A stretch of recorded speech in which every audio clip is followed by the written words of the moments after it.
Hi guys, I'm Dan at vintagevelo.org and today we are revisiting the 100 kilometer challenge, but today we are doing it on the 100-year-old antique bike. Now, we do this every year. Normally, it started with the Clunker Challenge a few years ago, which is off the AmericanBikeForum.net website, where you spent $100 and did 100 kilometers, and that was great fun. We did that and revisited it.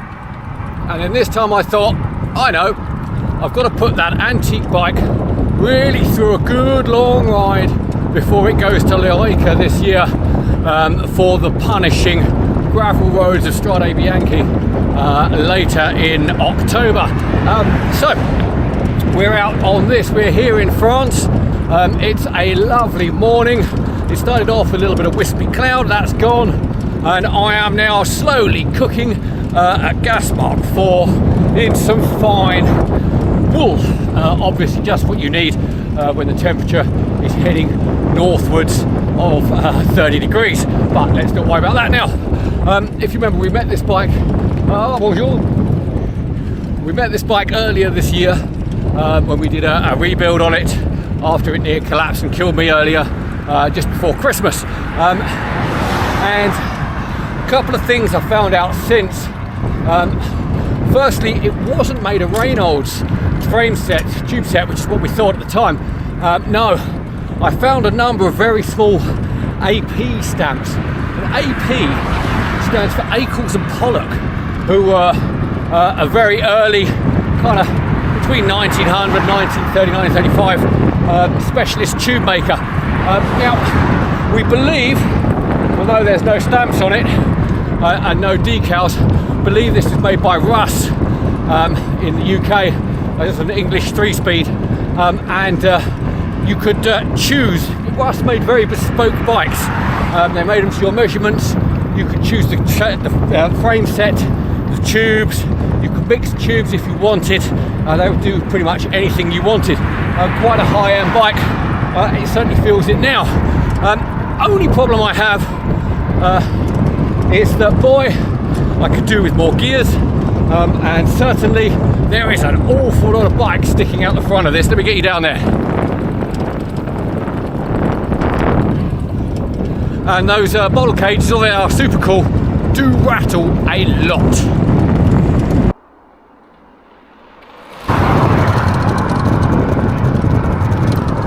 Okay, so let's change this down into the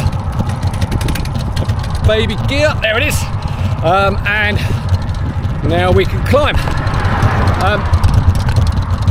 Like I say, kind of 2 gears, and they're a bit haphazard. I'll be honest, I think this old K-hub that's on here, although I've had it rebuilt and it's getting smoother the further I go, I think I may have to source a slightly more modern replacement. It is a bit jumpy. It does click out of gear sometimes.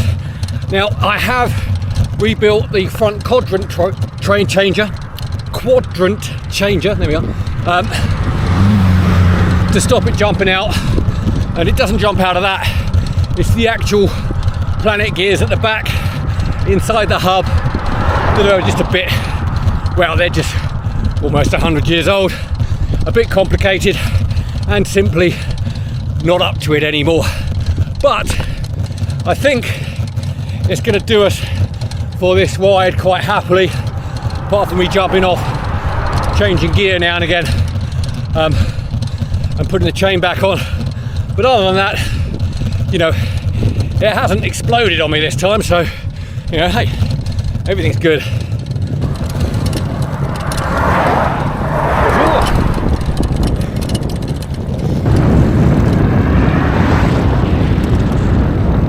Now I'm going to touch briefly on gearing.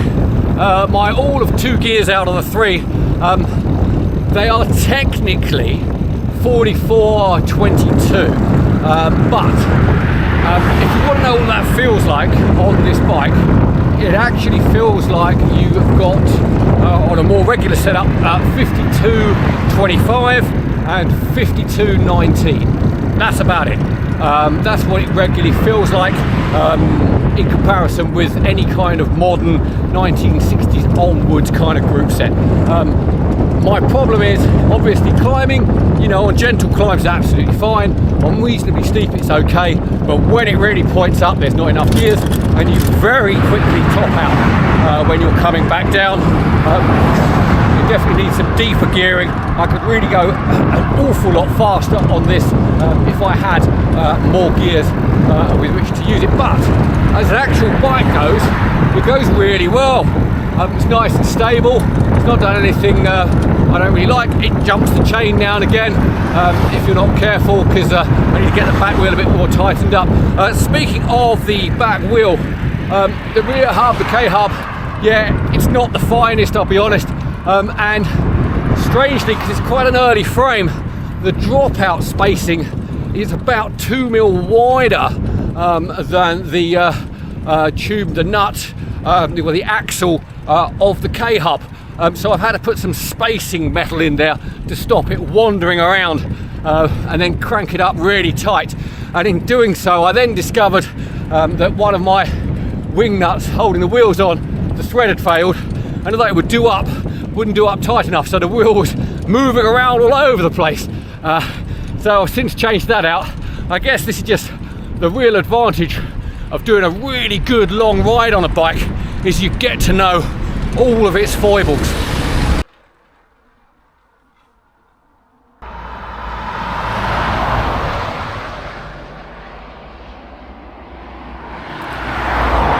Well, I'm at the halfway point now.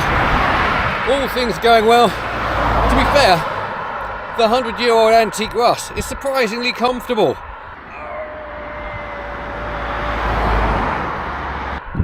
I do think, you know, riding it is a bit more like riding an old school heavyweight fixie rather than a race bike, but I can see it's very well built for anything kind of gravelly and rough, which is what we've got in mind for this bad boy. Bonjour.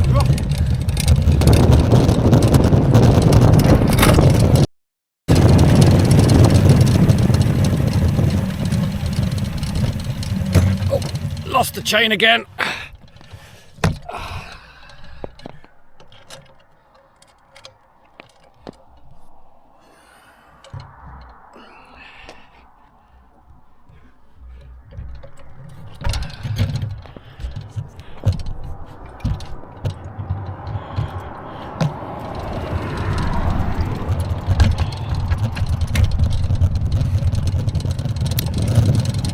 Well, I was about to tell you about how nicely it does a fast descent. Because of the extra long wheelbase, it does track really nice and go really quick and very sure-footed on a downhill. But unfortunately, the back wheel sets slightly too loose and it does kick the chain off if you pedal at high speed too fast. Yeah, that's just what happened. It's about the third time it's happened today.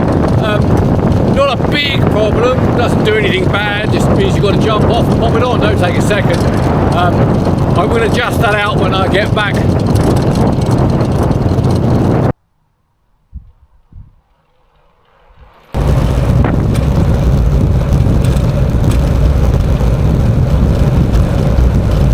As expected, the stretched out wheelbase really makes for a pleasant descent.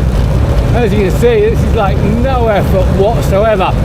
It'll be really good for those really horrendous descents at L Eroica, which are much more challenging than that, but it's nice to know that this eats that kind of descent up for breakfast.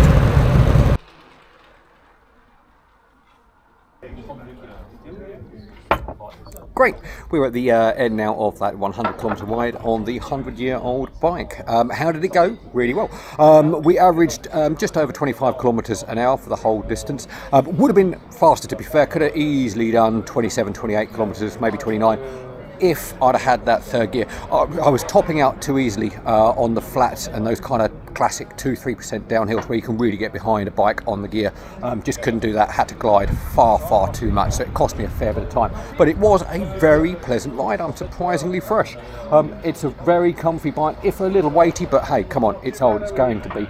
I think I'm just going to reposition that saddle slightly further back, stretch me out a little, and obviously I've got to play around with that rear hub. Probably, to be fair, I'm going to have to source another one. 2 gears and it jumps now and again. To be fair, once I've figured out, how to pick up the slack correctly, I stopped dropping the chain, so that's probably more down to user error than bike error. But of good things, the brakes are spot on. Really good. So I like those lot. Now, although we've got Eroica coming up, I've got a feeling I'm going to have to take this to our favourite Strava KOM segment down the road here at Boisbarret. If you remember, we've done... we took the KOM on that one on the Pantani Bianchi, and we weren't far behind on the 63 Legnano.